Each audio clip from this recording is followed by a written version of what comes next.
This is your macroeconomics video for the velocity of money.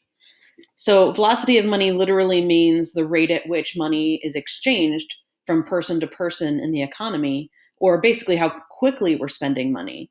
So how many times does a bill get exchanged from person to person before it goes back to the bank? You'll see at the bottom here, the velocity of money is price level times real GDP on the numerator and money supply on the denominator. This also means that the numerator is nominal GDP and the money supply, and we're talking here about M1 and M2.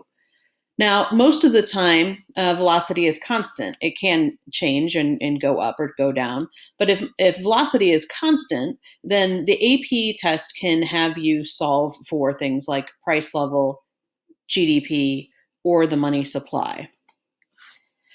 So as an example, this is a basic ratio of nominal GDP over the money supply.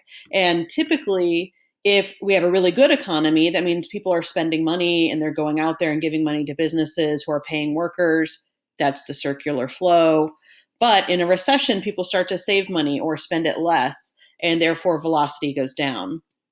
Now, a lot of times the AP test will give you questions and have you assume that velocity is constant and then have you use the equation to solve for other things. But the basic idea of velocity is the faster that the central bank or Federal Reserve creates money, the faster GDP will go up. Here's an example of a real AP question.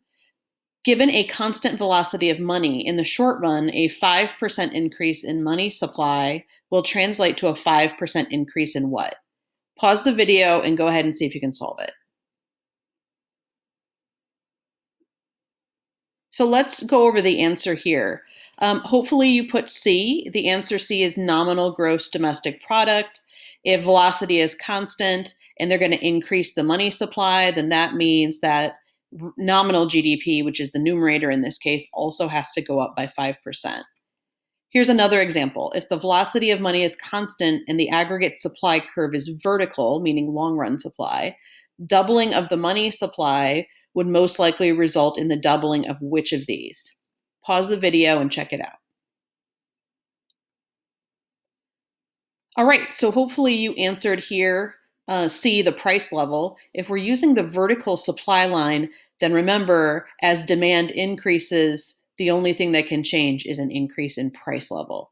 So that would mean that if velocity is constant and the money supply doubles, real GDP will stay the same if we're in long run supply.